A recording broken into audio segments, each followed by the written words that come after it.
Welcome to the coolest stuff on the planet. Hey, Rachel, what's going on? Nothing, Matt. How are you? I'm awesome. I'm excited about today.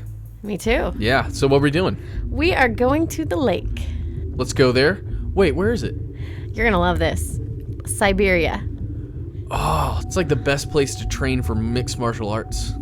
Man, you have the weirdest hobbies. I know. But speaking of hobbies, or perhaps this is vacations. Yes. Did you ever go to the lake as a kid?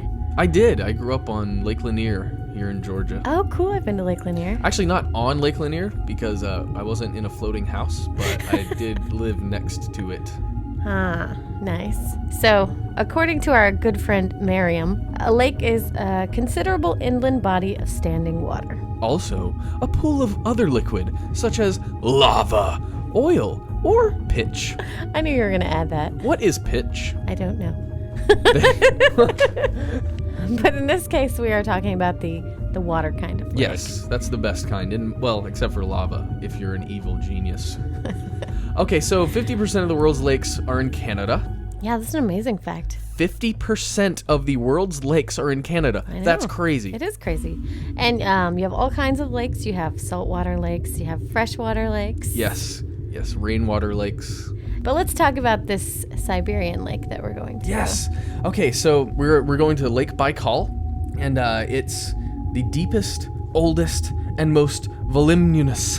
Voluminous. It's not the correct way to say that. Also known as voluminous. Voluminous is another way you could say that. So this voluminous freshwater lake is found in the mountains and forests of Siberia and Russia. Yes, and it's very, very deep. Mm-hmm. It's about a mile deep, they think, although scientists aren't completely sure how deep it is. Oh, wow. Is that because they haven't been able to actually go all the way down there? Mm-hmm. Right. They made some attempts, but yeah, so far, not all the way to the bottom. My goodness. So it's very deep. Apparently it holds 20% of the world's fresh water. Mm-hmm. Unfrozen fresh water. Unfrozen, okay. So Baikal is a pretty amazing lake, not just for its size, but also because it's such an isolated lake. It kind of like the Galapagos. Mm-hmm. It sort of, or Madagascar actually. Yes. It sort of grew its own unique species. Oh, that's so cool. So, and I'm gonna hit you with some figures here. Okay, give me. So there are about 2,600 forms of life in Lake Baikal, and get this, 1,500 of them are only found in this lake. That's a huge amount. Wow. It's a lot, right? Yeah, that's a lot. And so some of these unique species, one of them that's pretty well known, the world's only freshwater seal, called the Nerpa, is found in Lake Baikal. Isn't that cute, Nerpa? That is very cute. And it looks cute too. Well, it looks kind of strange, but looks seal-like. Yes. Big eyes. Well, there's also one of the other coolest things about this lake is that it has hydrothermal vents, kind of like the Pacific hydrothermal vents out in the ocean. So it's actually that deep that it has some of these. And these things are amazing little, I don't know what you call them. I guess they're little ecosystems down there. You've got water that's shooting out of these vents that's mixed with tons and tons of minerals and nutrients, and it gets up to about 760 degrees Fahrenheit when the water comes out of there. Yeah. That's so hot. And some of the animals down there, like they're sponges, these weird looking sponges, for example. It's crazy to think that that's a comfortable temperature for them. Oh yeah. They're like, woohoo! Shouldn't be able to live there. That's so cool.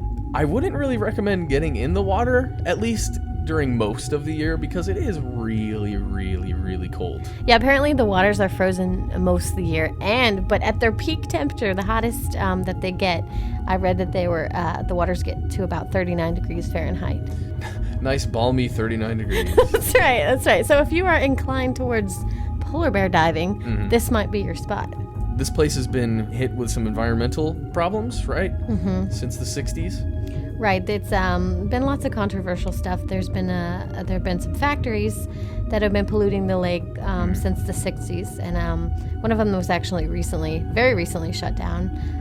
There was a pipeline that was going to go through right near the lake that was actually rerouted a couple of years ago. For like waste from a factory. Right. So there's a lot of concern about that, obviously, because this is a very important ecosystem for scientists to study. Oh yeah, well the biggest concern is that it seems to be turning these sturgeon that are in this lake into these giant mutant creatures.